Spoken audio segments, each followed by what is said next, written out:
Somebody out there want to win $250,000? All right. It's intimidating. Tonight, there will be 8 eliminations. So for some of you, this is just going to be a one-night stand complete with the walk of shame back home. Not me. Not me. And starting tonight, we have a game-changing twist. The player who has won the most duels by mid-season will have their turf frozen so that no one can challenge them until every player has dueled. We call it the territory freeze. I love that. Yes, it's gonna get good. That alone could punch your ticket to the final. Okay, that's great. Okay. That's a good one. Okay. People are actually going to get rewarded for being aggressive. Tonight, there's 20 grand for whoever claims the most turf, and for the player that claims it all in our season finale, $250,000.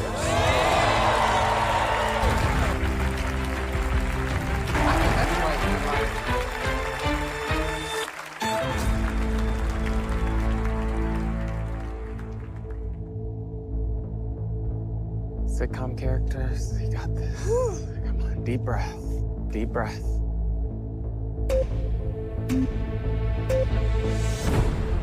Oh, that's, oh, pass. I know the show. Sheldon. Steve Urkel. Lucy.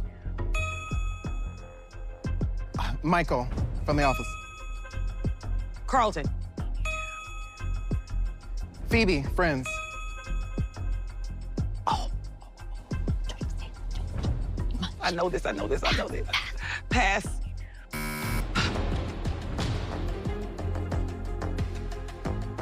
Oh. Blanche. Oh, gosh. Oh, goodness. Pass.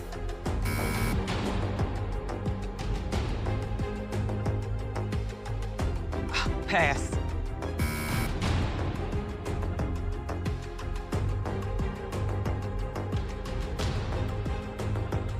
Pass.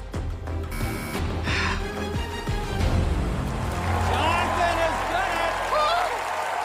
Thank you, Jesus.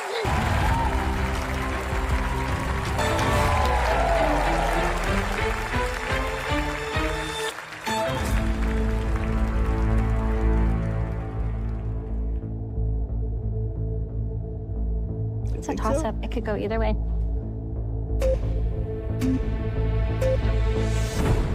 Bikini. Goggles. Swimming cap. Cannonball. Flip-flops. Pool noodle.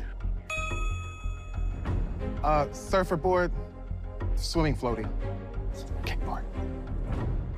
Pass. Kickboard. Oh my goodness. Oh, it's like a waterproof phone screen holder. Oh, good, good. Diving board. Handstand. Flippers. Lifeguard post. Backstroke. Kiddie pool. Kitty diaper. Oh, swimming diaper, okay. Sunscreen. Oh, water park. Lane lines. Sunbathing chair. Lawn chair. Pass. Oh! Oh! It's okay! Good, Jonathan. Great job. It was a lounge.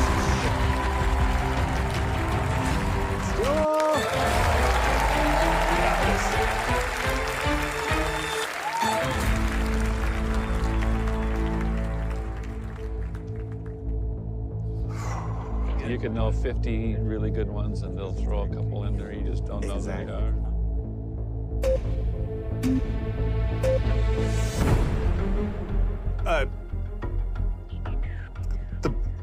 The bus. Rosa Parks. Mother Teresa. Barbara Walters. Anne Frank. Toni Morrison. Nope. Maya Angelou. Gloria Steinem. Amelia Earhart. Oprah Winfrey. Malala.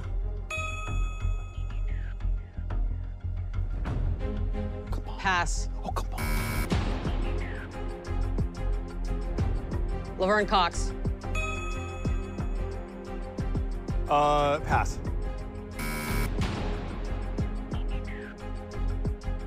Pass. Off that fairway. Wow. Greta Gerwig. Toni Morrison. Eleanor Roosevelt. Ellen DeGeneres. Sally Ride. Oh my God, oh my God, oh my God, oh my God. Greta Thunberg. Dolly Parton. Simone Biles.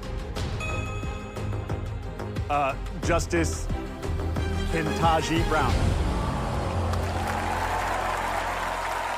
The way I wasn't even looking at the clock because it was so good.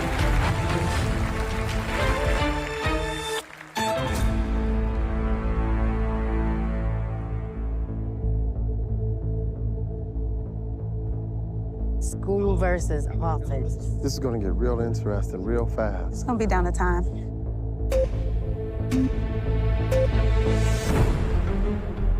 Work desk. Computer, laptop, Rubber band ball. coffee machine, Water cooler.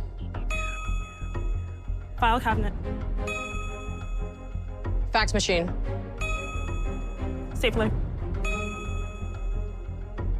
Conference room. paperclip, Ballpoint pens. stress ball, work ball, bouncy ball, sitting ball, pass, sticky note, Work break room. meeting pad, legal pad, Laptop stand. highlighter, Whiteboard. trash bin, Calculator. player, Extension cord. Plug in, multiple plug in. Oh my gosh. Pass.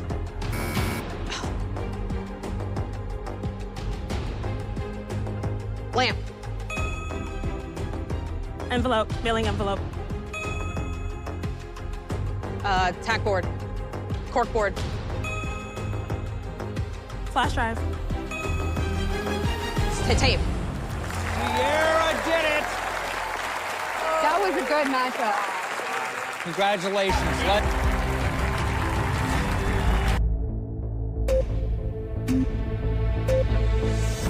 lobster, Shrimp. oysters, Sushi. crab legs, lobster legs, Toast. Fish toast. Pass. Tuna. oysters, mussels, mussel, skip, pass, clams, oh my God, caviar, Tuna tartare. fish and chips, Sardines. lobster bisque, shrimp baguettes, pass, poke bowl, Pizza with anchovies. Fish taco. Shrimp taco. Tuna melt. Crab cake. Lobster roll. Squid. Octopus. Shrimp gumbo. Crab boil. Pass.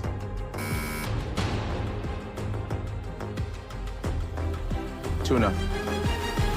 With tuna. Oh, man. Okay, I thought the last one was You're close. never out. Dog, I'm sweating after that one. Congrats.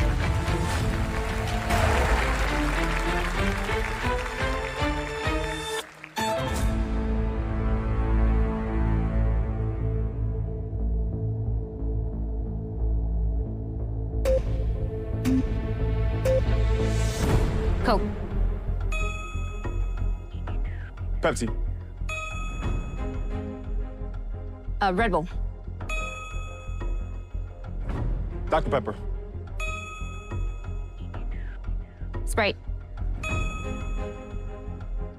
Mountain Dew. Diet Coke. LaCroix.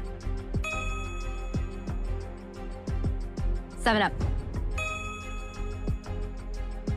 Ginger ale. Canada Dry. Ooh. Root beer? Pass.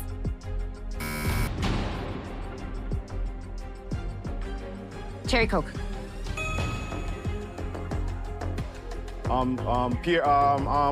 Pierre, pass.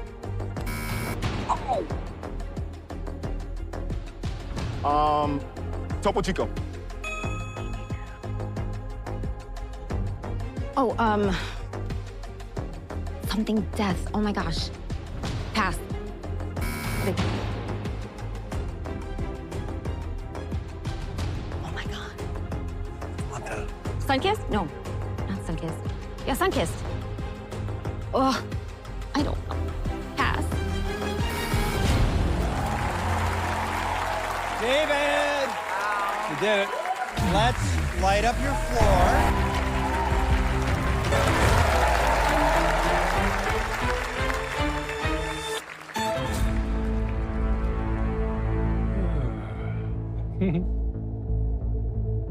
I think Ahmad's got this. I go with the big man. When it comes to food, I go with the big man. Grill. Tongs. Hamburger. Charcoal. Propane. Spatula. Hot dogs. Sausages. Grill brush. Steak. Ketchup. Corn. Apron. Thermometer. Meat thermometer. Pizza steel. Pizza stone. Cheese. Picnic table. Barbecue sauce. Fire, lighter fluid. Marinade. Buns. Kebab. Tinfoil. Wood chips. Paper plates. Seasoning. Rub. Steak rub. Ribs.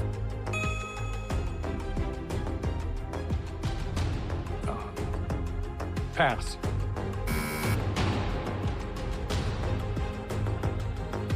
Grill. Grill. Good job, man. Good job. Sad we're not going to be sitting next to each Yeah, I other. know. That was a good one. Mom.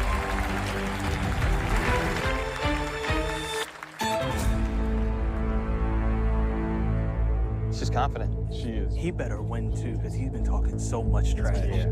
This is gonna be intense.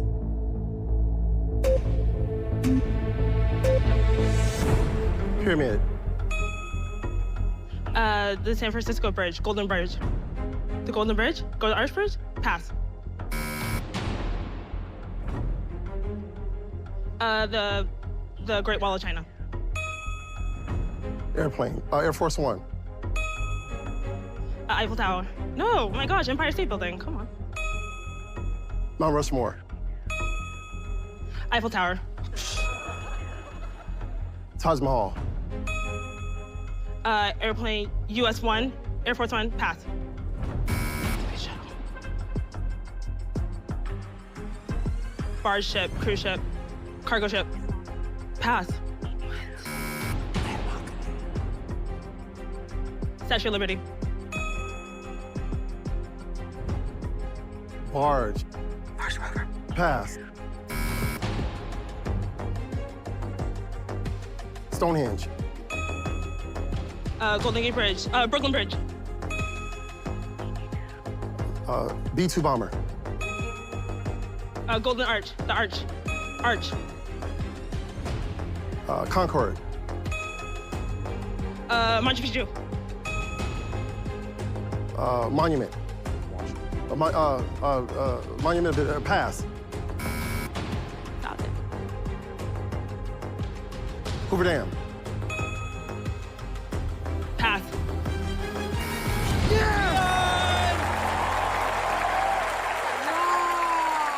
That's crazy!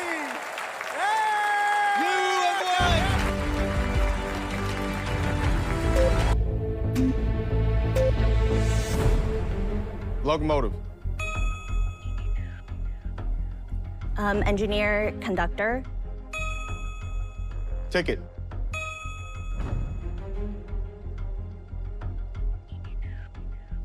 Train stop.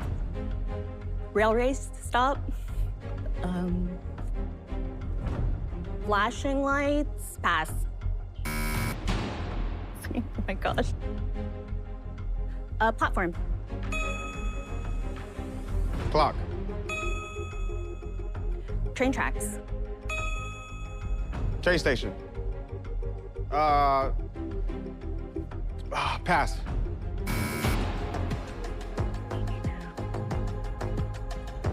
Dining cart. Ticket booth. Japanese speed train. Bullet train. A timetable. Exhaust. Whistle. Suitcase. Subway. Pass. Sleep pillows, bed, sleeping cart.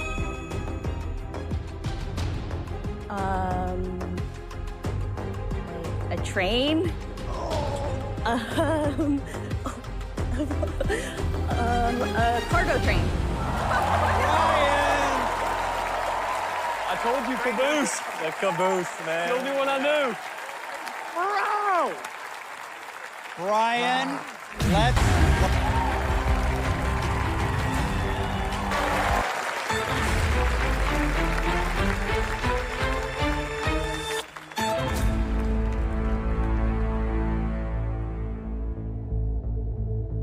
Who's your money on? I got Mark. You got Mark? All right, let's see.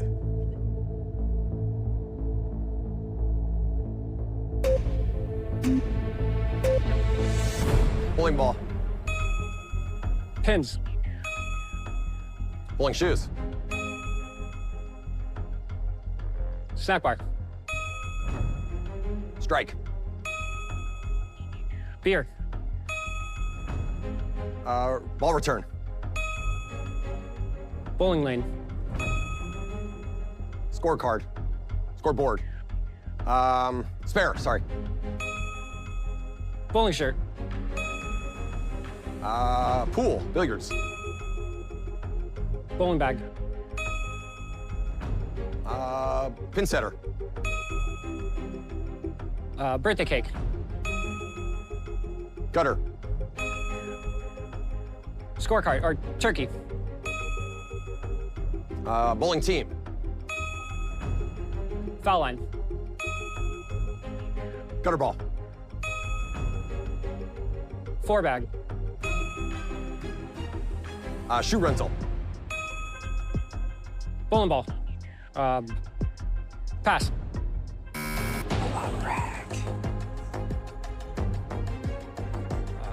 Pass.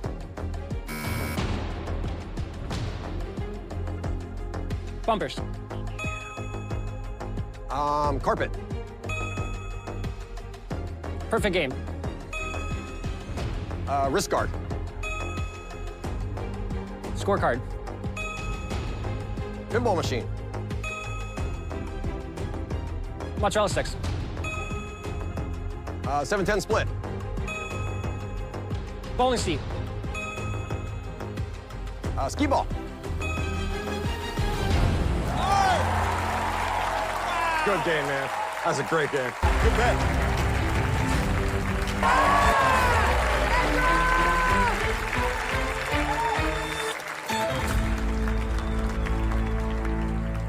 He's a criminal at the bench at this point.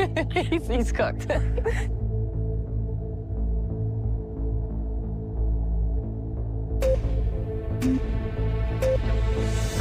Martin Luther King Jr. Princess Diana. Meryl Streep. Oh, Jackie Kennedy. Che Guevara. Fidel Castro.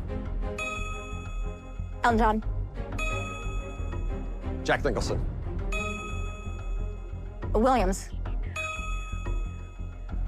Colin Powell. Bill Gates. Pope Francis. Oh my God. Issa Rae. Pass. Lady Gaga. Nope. Pass. Sabrina Carpenter. Bette Midler. Prince Charles. Arsenio Hall. Pass. Nelson Mandela. Brooke Shields. Pass.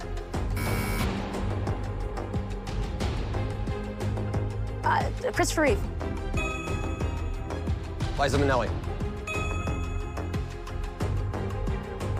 Pass.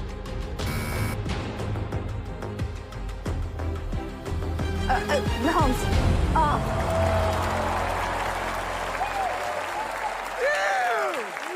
Oh my God. Congratulations.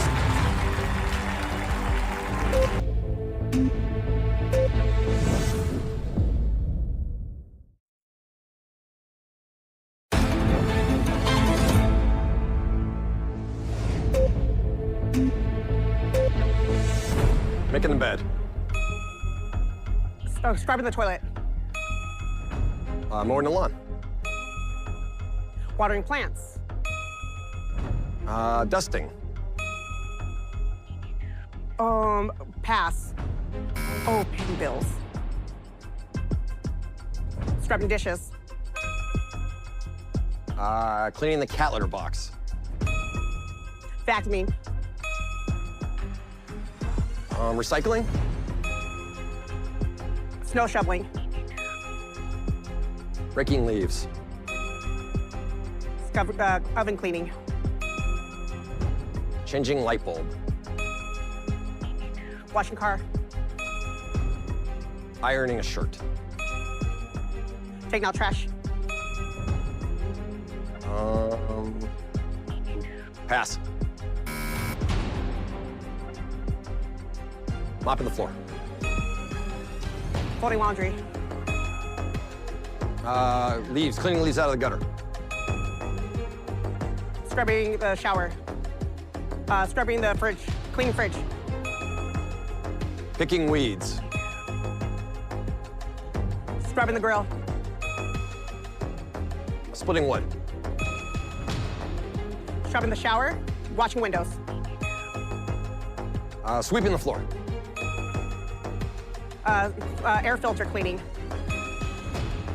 Cleaning the microwave. Pass. Oh, setting the table. Setting the table. Oh, I'm out. Plunging the sink. Skimming the pool. And feeding fish. Cleaning the countertops. Get your counters. Good job. Shampooing the carpet. He literally is sweeping the floor. Mark, I'm telling you, something is definitely happening. The experts are wilting. Wow. Let's light up your floor. With 3 dual victories.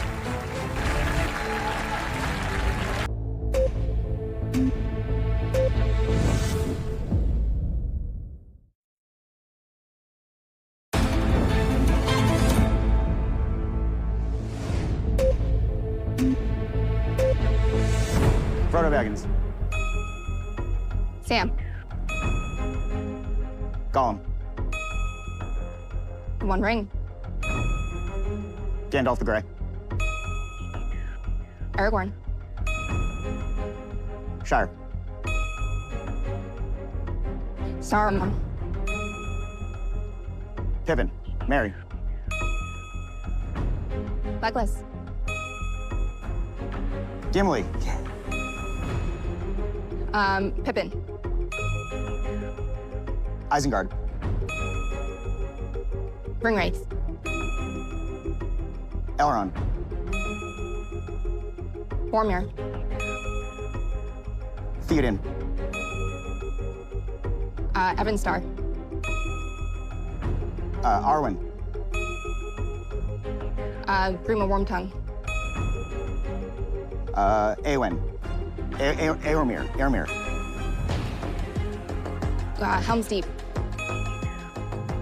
Faramir. Galadriel. Treebeard. The Witch King of Angar. Pass.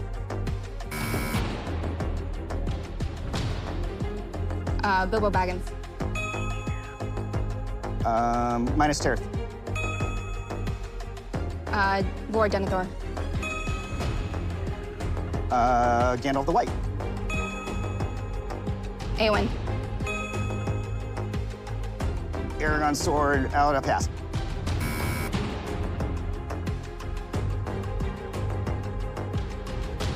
Oh, Helm's Deep. Oh no. No, I'm done. He's out. Oh, it happened. Oh, She did that. Wow. Kristen, you.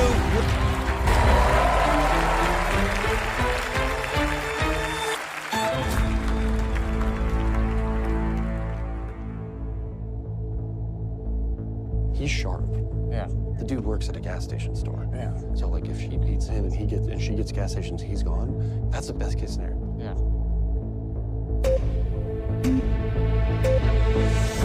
Slinky. Play-Doh. Jack in the Box. Teddy Bear. Marbles. Etch a Sketch. Dominoes. Robot. Scooter. Rubber Ducky. Lincoln Logs. Pass. Lincoln Logs. Mr. Potato Head. Jax.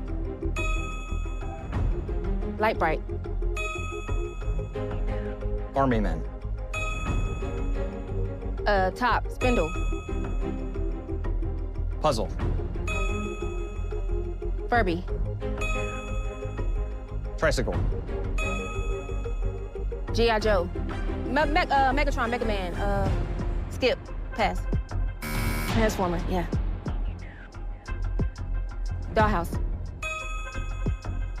Blocks. Building blocks. Train. Troll. Rubik's Cube.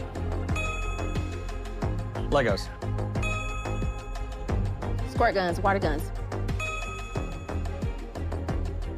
Stenograph. Pass. Hula hoop. Yo-yo. Frisbee. Jump rope. Kite.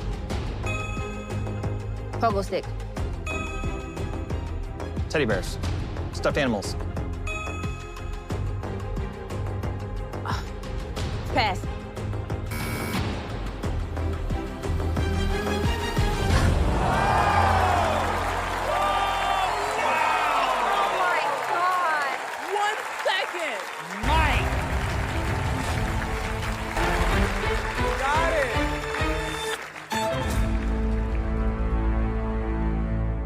He's locked in. She has it. Come on.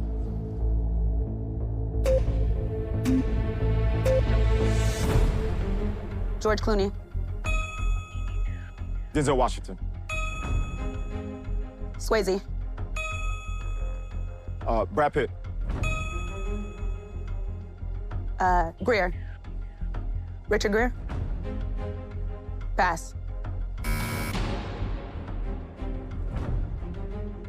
Pass. Keanu Reeves. Harrison Ford. Idris Elba. Pierce Brosnan. Michael B. Jordan.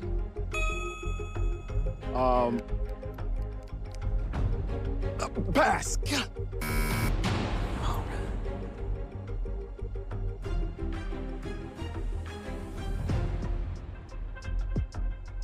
Oh, Patrick. Oh, Patrick Dempsey. Oh, damn. Nolte. John Legend. Law. Matthew McConaughey. Blake Shelton.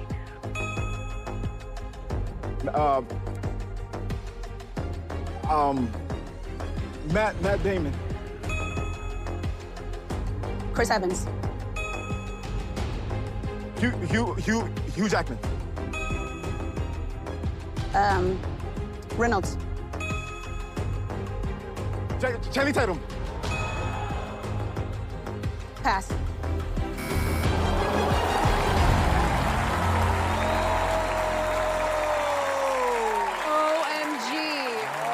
God, he survived by the skin of his teeth. That 1 second every time. Let's light up your floor. Loser leaves town.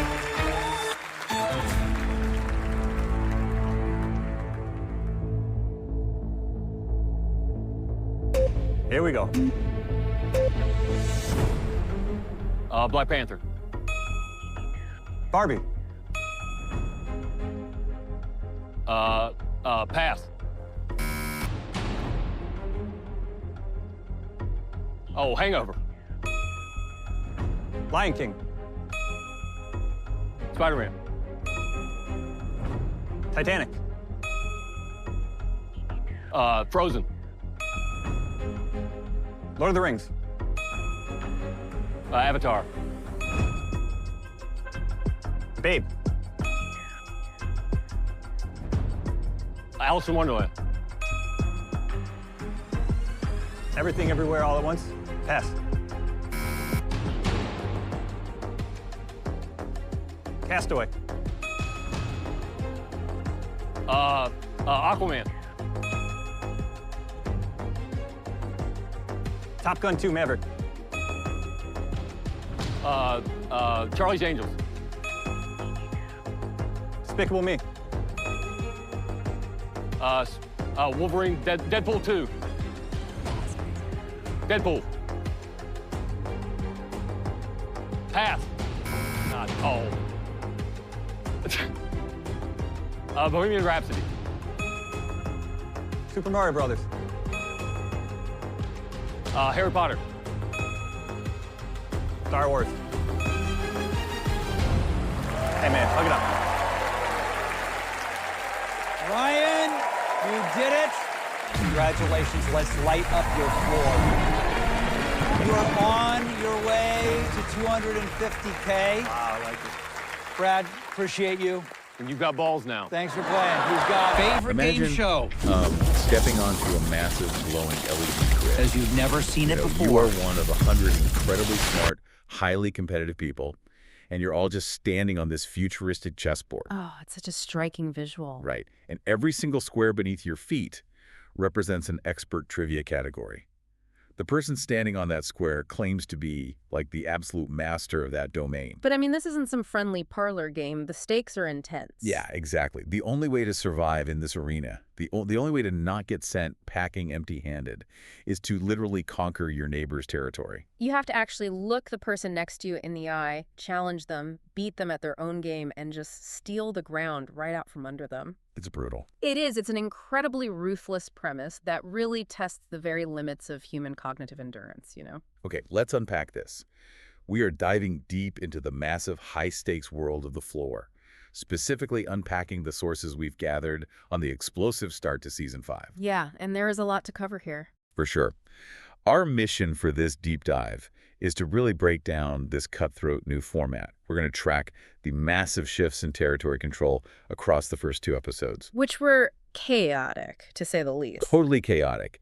And most importantly, for you listening, we're going to dissect the psychological and competitive strategies these players are actually deploying to survive. Because it's not just about trivia knowledge anymore. Not at all. Now, for those of you listening who already follow this show, you know the basic mechanics. You know about the 45-second clock, the rapid-fire image identification, the sudden death elimination. Right, the core mechanics are the same. Yeah, but what the sources reveal about Season 5 is just an absolute masterclass in behavioral economics.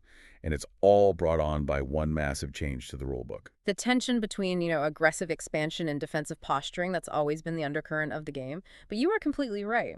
The producers have introduced a single new rule change that has completely rewritten the behavioral economics of the board. I mean, they've taken a game that previously allowed for passive survival and turned it into an active predator's arena. We are talking, of course, about the territory freeze. Such a huge twist. Massive. This is the new twist that fundamentally alters everything you thought you knew about navigating this board. Here is how the sources lay it out. The player who wins the most duels by the midpoint of the season gets their turf frozen. And that word is key frozen. Right. If you earn that freeze, you become completely untouchable until every single other player on the floor has dueled. No one can challenge you. Nobody. No one can steal your land. You just get to bypass the entire mid-game slaughter entirely. To really understand the psychological impact of this, I think you have to look at the history of the game's meta strategy. Okay, lay that out for us. Well, in past iterations, the dominant, almost universally accepted strategy was the turtle approach. Right, the turtle, just hiding in your shell. Exactly. Players wanted to blend in. The goal was to avoid the spotlight, hope the randomizer didn't select you, and basically just pray your neighbors attacked each other. Let them do the dirty work. Yeah, let them do the dirty work of clearing the board while you conserve your mental energy. You just wanted to be a small, uninteresting target. It reminds me of playing a game of real estate Monopoly. Right. Right. But suddenly the bank announces there is a single hidden immunity idol somewhere on the board. That's a great way to look at it. And whoever finds it never has to pay rent again while everyone else goes bankrupt. The territory freeze is that idol. You cannot just sit on Boardwalk and wait for people to land on you anymore. That analogy gets right to the core of the scarcity mindset. The game actively incentivizes hyper-aggression now. I mean, the players step onto that LED grid knowing there is only one freeze available. Only one. Which completely short-circuits that turtle strategy. If you want that immunity, you cannot sit back and wait for the game to come to you. You must hunt. Yeah, you're forced to risk everything early. Exactly. You have to string together multiple exhausting wins because the logic is terrifyingly simple. If you don't hunt for the freeze, you are guaranteeing that you will eventually be hunted by the person who is. So the big question for you, listening to this, is how would you react? Do you instantly go on the offensive, or do you stick to what feels safe? It's a tough call. Well, the players in Episode 1 give us our answer by immediately testing the waters. The opening skirmishes of this season are a brilliant study in how human beings process a newly aggressive incentive structure. The very first duel of a season is always incredibly telling. I mean, it establishes the baseline level of stress for the whole room. And the randomizer does not disappoint here. It lands on a player named Taj, whose original expertise is sundae toppings. Right. Taj looks at the massive board of neighbors and decides to challenge Jonathan, who is the self-proclaimed expert in sitcom characters. Which sounds so easy. That's exactly it. Put yourself in Taj's shoes. You look at sitcom characters and you think, I watch TV, I know pop culture. This is an incredibly accessible category. Taj feels confident he can take the expert down on his own turf. But the perception of accessibility is one of the most dangerous traps in this environment. Sitcom characters feels ubiquitous. Everybody watches TV. Right. But what happens on that stage is a profound demonstration of the fragility of memory retrieval. It really is a systemic shutdown. I mean, Jonathan the expert, who literally claims that watching sitcoms is a core childhood memory of his, he completely freezes under the lights. It's hard to watch. It is. The sources detail the exact answers he misses, and it's agonizing to read. He is staring at a picture of Steve Urkel, arguably one of the most visually distinct and recognizable television characters of the entire 1990s. Oh, absolutely iconic. And he has to pass. He gets a picture of Phoebe from Friends. He passes. Blanche from The Golden Girls. He passes. We really need to look at the cognitive architecture of what is happening to Jonathan in that moment. Because what you're describing is a textbook example of cognitive overload combined with a fight-or-flight stress response. Oh, interesting. Break that down. Well, when Jonathan is standing in his living room watching television, his brain is in a parasympathetic, relaxed state. Accessing memory retrieval pathways for a face he's seen 1,000 times is completely seamless. Right, what we call couch trivia. Exactly, couch trivia. But the moment he steps up to that podium, the environmental inputs drastically change. The lights. The bright studio lights are glaring, the live audience is watching, the host is staring directly at him, and maybe worst of all, he can audibly hear the clock ticking down his chance at $250,000. So his brain just throws up a firewall? In neurological terms, yes. His amygdala, which is the fear center of the brain, detects an extreme threat and essentially hijacks the prefrontal cortex. And the prefrontal cortex is the part that remembers Steve Urkel. Yes, it's responsible for executive function and memory recall. So the pathway to pull the name Steve Urkel out of his memory bank doesn't just slow down, it functionally severs. It is a biological response to pressure. It's not a lack of knowledge. Wow. And Taj totally capitalizes on that biological response. Yeah. Taj wins the duel, claiming his first 2 pieces of turf. A great start for him. Yeah. But this is where the new metagame of Season 5 really rears its head. Because Taj is faced with the ultimate choice. Does he stay on the stage and keep challenging adjacent players to build his win streak for the territory freeze? Right. Or does he retreat to the floor, absorb his new territory, and just wait? This is the exact moment the producers intended to force behavioral change. The incentive structure demands that he stay. And initially, Taj takes the bait. He decides to ride the momentum. He challenges another neighbor in a category called pool parties. Another very visual category. He dominates that duel, identifying a lounge chair to secure his second win. So now he controls 3 pieces of turf. He has the momentum. The board is opening up for him. He's in a great position. But when the host asks him again if he wants to stay or go back to the floor, Taj abruptly pumps the brakes. Yeah, he backs off. Despite literally stating out loud that his ultimate goal is to secure the territory freeze, he chooses to retreat. The sources quote, his explicit strategy, he wants to lay low and let people come to me. Lay low. Yeah. He acknowledges that holding a broad, accessible category like sitcom characters makes him a massive target, but he is confident he can defend it when attacked. Taj's decision is fascinating because it really highlights a dangerous cognitive dissonance. How so? While his stated goal, winning the territory freeze, is mathematically incompatible with his chosen strategy of laying low. Oh, because you have to win the most duels to get the freeze. Exactly. The lay low strategy is the ghost of seasons past. He is trying to play the defensive turtle game in an ecosystem that has just evolved to reward the apex predator. He believes that by acting as bait, he can force others to challenge him on his own terms. But is that actually viable? I look at that and think, you are basically standing in an open field, waving a flag, and saying, I'm going to let you take the first shot, and I just hope I can dodge it. Right, it's incredibly risky. If you are constantly playing defense, you aren't dictating the terms of engagement. And you certainly aren't accumulating the rapid consecutive wins needed to lock in that freeze. You are ceding control of your own destiny to the randomizer and the whims of your neighbors. I mean, in a game where the margins are measured in milliseconds, voluntarily surrendering the initiative is a catastrophic risk. And we see exactly how chaotic and punishing the board becomes when you surrender that initiative during the middle stretches of Episode 1. It gets really messy. It really does. We witness this massive chain reaction of territory swapping. A player named Sean gets picked by the randomizer and decides to challenge Ashlyn in her category, Female Pioneers. A very specific category. Right. And Ashlyn actually manages a strong defensive victory. She secures her borders by correctly identifying Greta Thunberg. Which is a textbook defense. She knew her stuff. But in this new hyper-aggressive environment, defending your turf often just paints a brighter target on your back. Precisely, because almost the instant Ashlyn wins, the board shifts, and she is immediately challenged by a new player, Sierra, whose original category was office supplies. No hesitation from Sierra. None at all. Sierra attacks Ashlyn, defeats her, and takes over the entire territory block. So now Sierra inherits this massive chunk of land, and because of previous swaps, that land is categorized under engineering marvels. Notice how quickly the territory expands and changes hands there? Sierra is suddenly holding a vast amount of real estate, and she is faced with the exact same choice Taj had. But Sierra leans into the aggression. She definitely does. Sierra goes on an absolute run.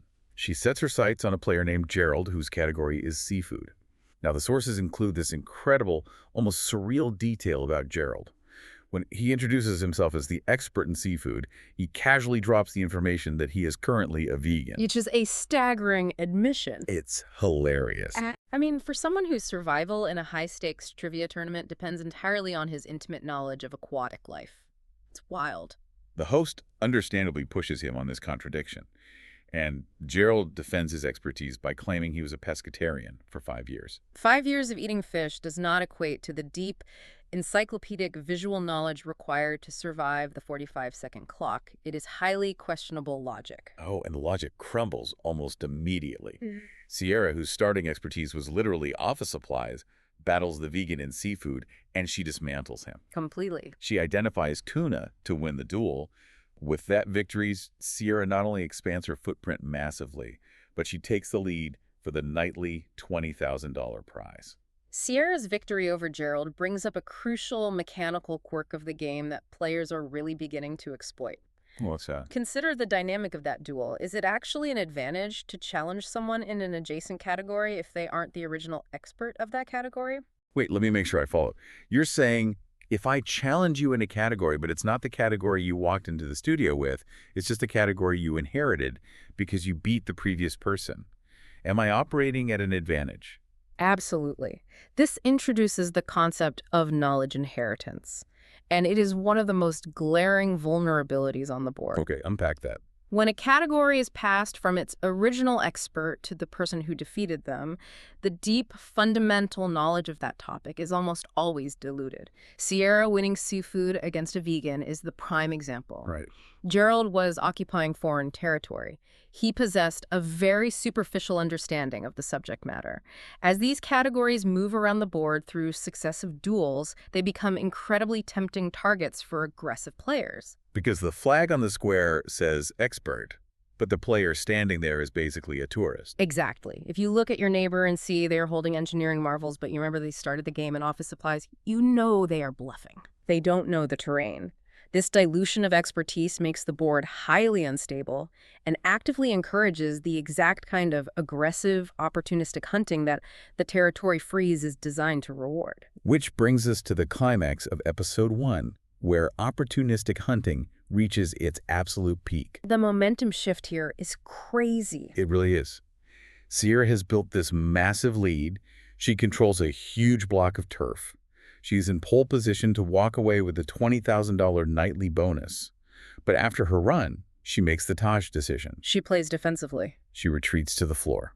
And by doing that, she leaves the door wide open for a predator to strike in the final moments of the night. When you hold the largest territory but refuse to dictate the action, you transition from being the hunter to being the ultimate prize. Enter Dion. The big bear. Yeah. The randomizer lands on a brand new player, Dion, right at the end of the episode. He surveys the board, and he realizes he has a clear, direct shot at Sierra's massive territory, which, remember, is currently sitting under the label of Engineering Marvel. Right. Dion does the math. He knows that if he beats her, he instantly usurps her entire empire and steals the $20,000 prize right out of her hands. The stakes for this single duel are astronomical. I mean, it's the culmination of the entire episode's escalating tension. And Dion does not hesitate for a second. He challenges Sierra. They lock into this incredibly tense battle over engineering marvels, and Dion just goes into a relentless attack mode. He's totally focused. He maintains his focus, correctly identifies a monument or arch, and just like that, the empire Sierra spent the episode building collapses. Yeah. Dion instantly claims 5 pieces of turf and the $20,000 prize. It is a devastating instantaneous swing of momentum. But from a strategic standpoint, what Dion does immediately after the victory is far more consequential than the victory itself. You're talking about the strategy of intimidation. Absolutely. The sources highlight exactly what Dion does next. He doesn't just celebrate quietly. He grabs a microphone, addresses the entire room of remaining players, and explicitly declares that he is going to be the big bear in the room. He really leans into it. He uses words like instill fear and terrorize to describe his future strategy. It is a full-blown pro-wrestling style heel turn. It is a remarkable, highly calculated psychological pivot. I have to push back on this, though. Does this kind of bravado actually work in a trivia game? That's the question, isn't it? I mean, we're talking about identifying pictures of bridges and Barbie dolls. Yeah. You aren't physically wrestling these people. Can you actually intimidate an opponent into losing a trivia duel, or is he just putting a massive, unnecessary target on his own back? That is the brilliant, polarizing nature of the Big Bear strategy. It is a high-risk, high-reward psychological gambit. Dion is attempting to manipulate the randomizer by manipulating the human beings on the board. How so? He knows that if the randomizer selects a player adjacent to him, that player has a choice of who to attack. Dion wants to project such an overwhelming aura of confidence and aggression that his neighbors look at him and decide, I don't want to mess with that guy. Oh, I see. He is trying to erect a psychological force field around his 5 pieces of turf. Like, don't poke the bear. Go fight the quiet guy holding the classic toys category instead. Precisely. He is trying to funnel the aggression of the board away from his borders.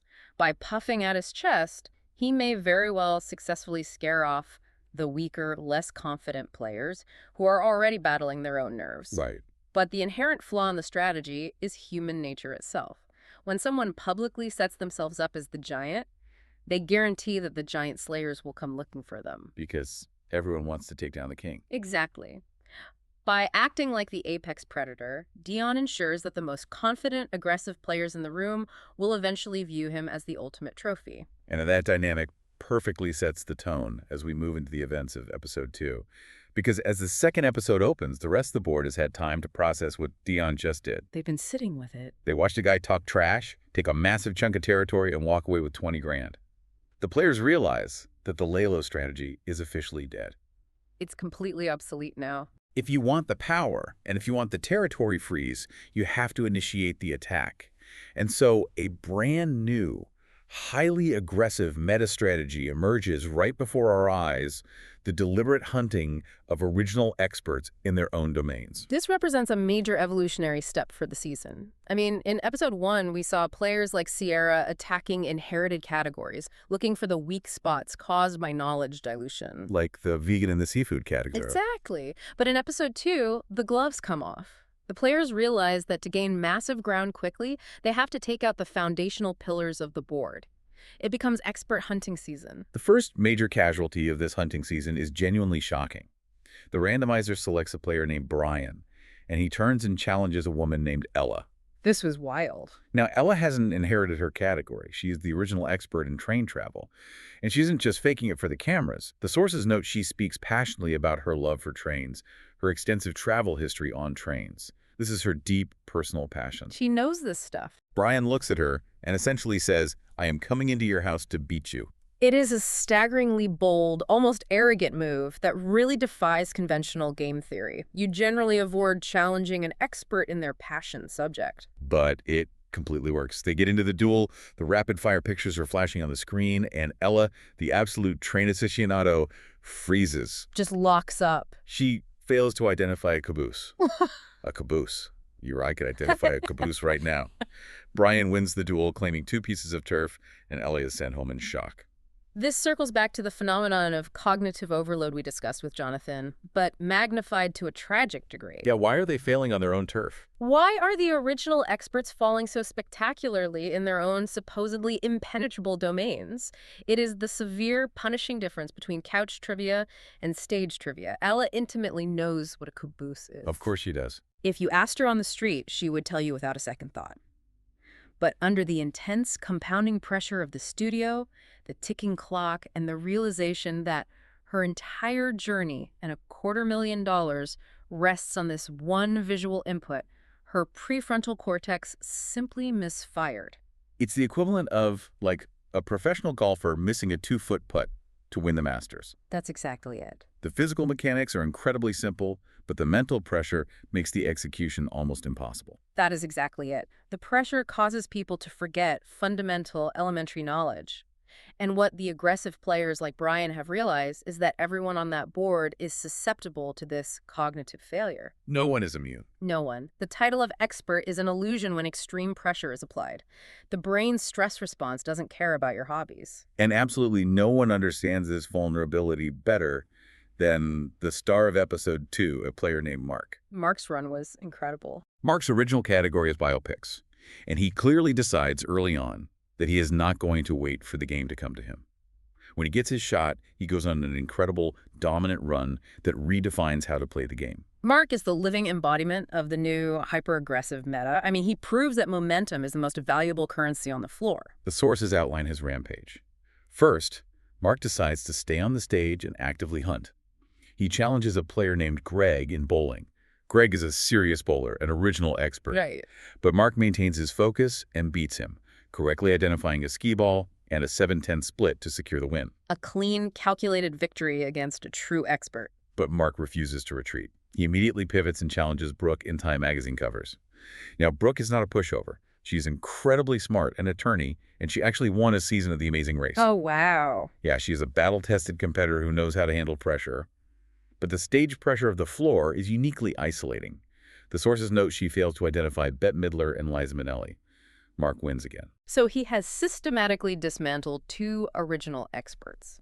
And he still doesn't stop. He stays on the stage for a 3rd consecutive challenge. He takes on Michelle in her expert category of household chores. A very relatable category. And once again, while his opponent scrambles and succumbs to the clock, Mark maintains total composure. He wins the duel by identifying sweeping and cleaning counters. He successfully executes 3 back-to-back-to-back victories against original experts in their own categories. What Mark masterfully capitalized on was his ability to regulate his own nervous system while forcing his opponents into cognitive overload. He maintained a parasympathetic state, allowing his memory retrieval to function at normal speed, while his opponents succumbed to the amygdala hijack. But Mark's aggressive streak isn't just about expanding his physical footprint on the LED grid. This is where the underlying hidden mechanics of the game really kick in. This is fascinating stuff. By winning 3 duels in a row, Mark triggers a mechanical reward built into the rules that fundamentally alters his power level for the rest of the season. This is a crucial, heavily engineered element of the game theory at play. The producers didn't just want to encourage aggression, they wanted to mechanically reward and compound momentum. Right, because Mark hit that 3-win threshold, the host explains that he earns a choice between 2 massive strategic advantages. The first option is a category steal. Okay.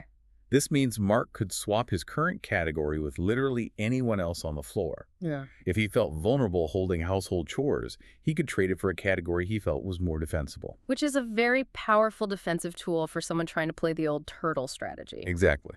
But the second option is the time boost. This gives Mark an extra 5 seconds on the clock for all of his future duels. Instead of starting with 45 seconds, he will permanently start with 50 seconds. That is massive. Mark looks at these options, analyzes the board, and chooses the time boost.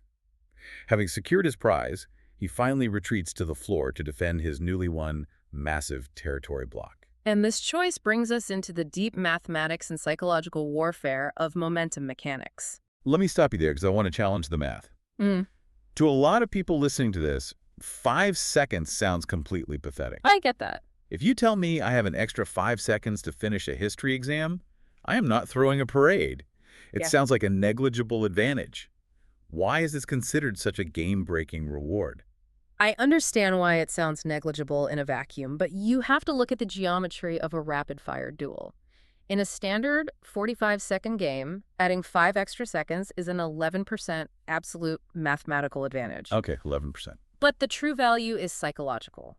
In these duels, the margins of victory are frequently measured in single seconds. That's true. We see that all the time. Right. So having a 5-second buffer means you can afford to blank on an image, you can afford to stutter, you can experience a moment of cognitive overload, take a deep breath to reset your nervous system, correctly identify the image, and still be mathematically even with your opponent. Oh, wow. It grants you the ultimate luxury in a high-stress environment, the luxury of recovery time. That makes total sense, because panic is what actually drains the clock.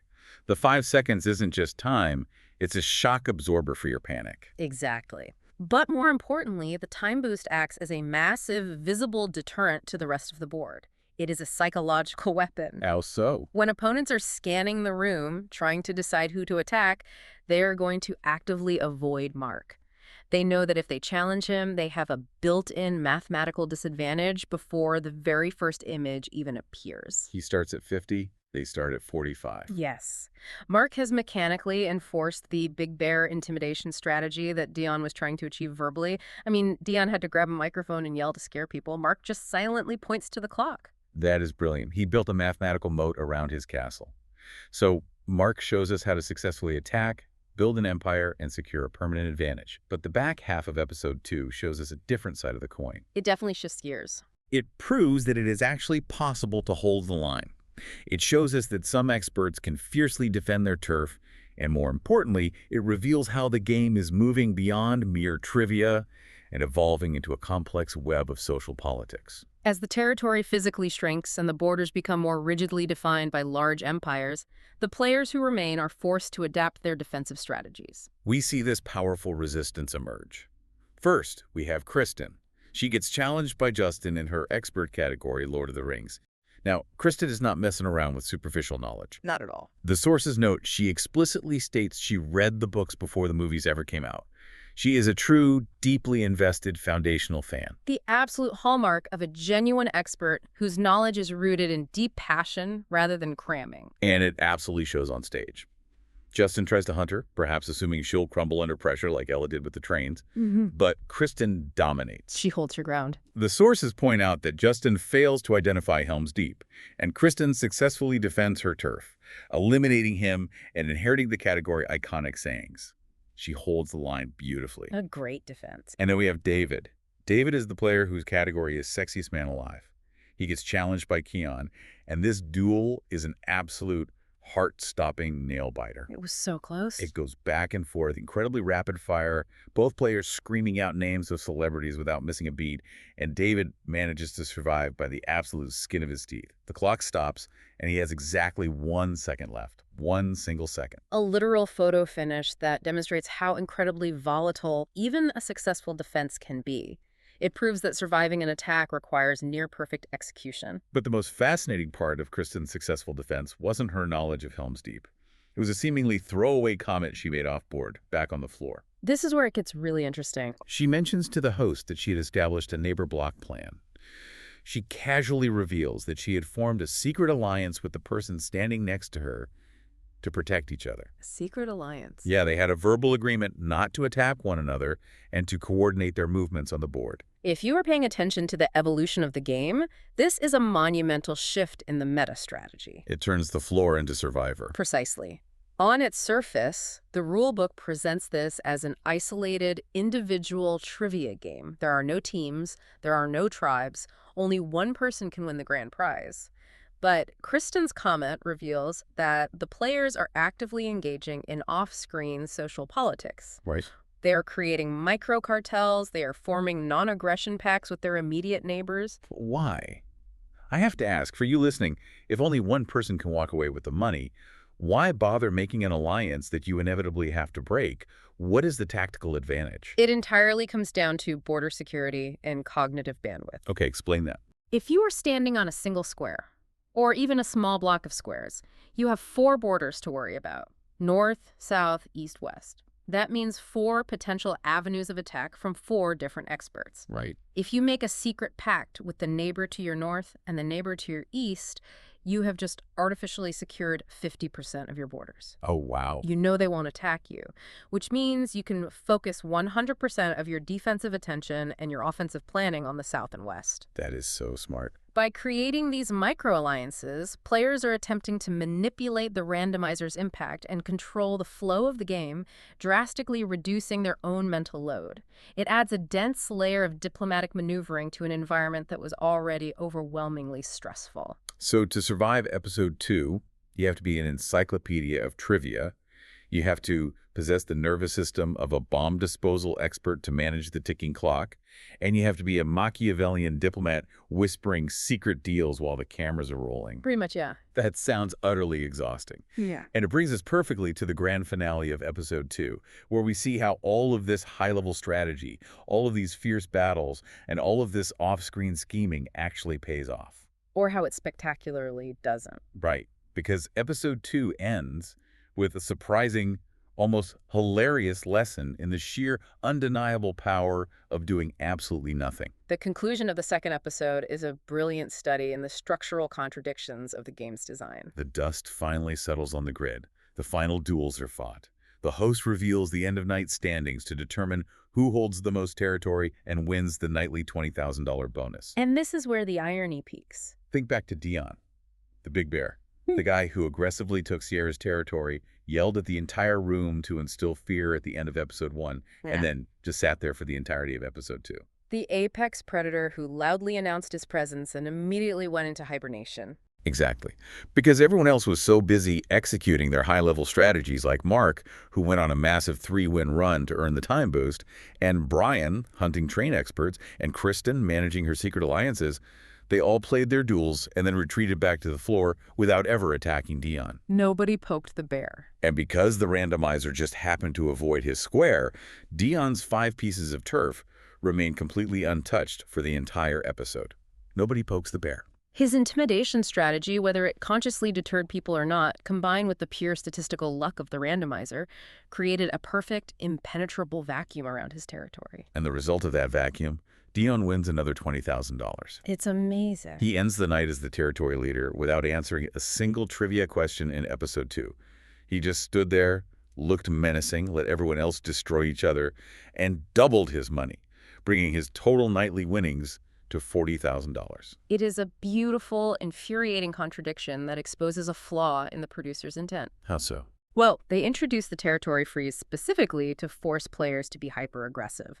They wanted constant action and blood in the water. But Dion proves that the nightly $20,000 prize can still be won completely passively, provided you manage to secure an early lead and rely on the sheer fear of others to keep your borders safe. It's an incredible narrative arc for the first 2 episodes.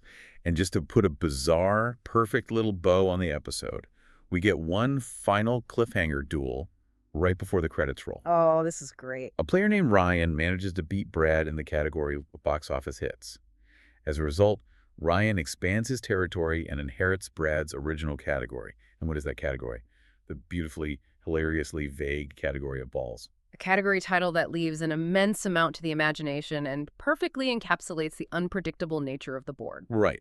Ryan is just standing there under the studio lights, victorious, now officially labeled as the expert in balls, and we, the audience, are left waiting for his next move as the episode cuts to black. It's a perfect, slightly absurd ending to an incredibly chaotic set of episodes. It really is.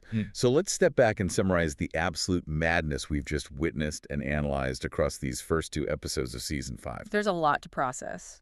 We have tracked massive, landscape-altering territory shifts. We've seen players like Taj attempt the classic lay-low strategy and immediately realize it's outdated. Yeah, that turtle strategy is dead. We've watched Dion unleash the big bear intimidation tactic to secure a $40,000 fortune while doing absolutely nothing in week 2. Incredible luck and strategy. We've seen the meta evolve into ruthless expert hunting, where the original category holders like Ella are targeted and eliminated by aggressive players like Brian, and we've seen the game-breaking mathematical power of the time boost, earned by the sheer nervous system regulation of a player like Mark. The amount of strategic evolution packed into just the first 2 hours of gameplay is staggering.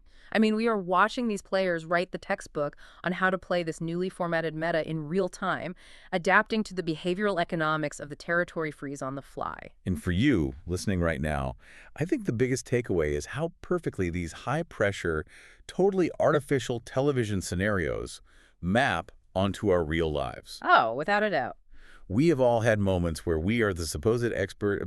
Maybe it's a massive presentation at work or defending a thesis or even just executing a physical skill we've practiced 1,000 times. But when the spotlight hits, when the stakes are suddenly real and the clock is loudly ticking, that expertise can crumble. It's stage trivia versus couch trivia in real life. Exactly.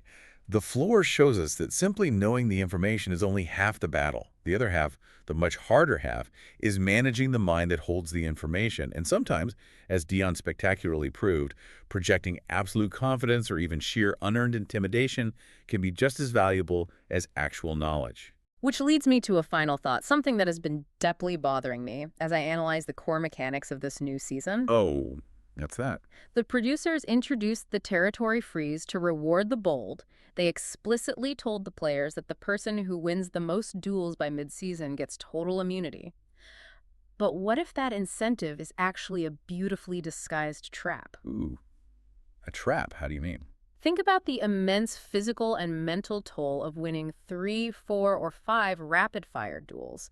We've discussed the cognitive overload. It is exhausting. Right, your brain just melts. Exactly. By dangling the territory freeze and encouraging these players to go on massive, hyper-aggressive runs early in the season, are the bold players simply doing the producers' dirty work? Oh, wow. Are they rapidly clearing the board and exhausting their own mental reserves only to inevitably stumble when fatigue sets in?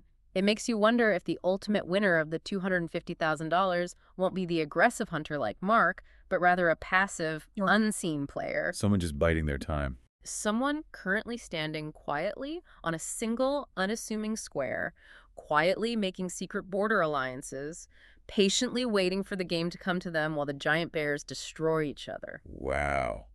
That completely reframes everything we just watched.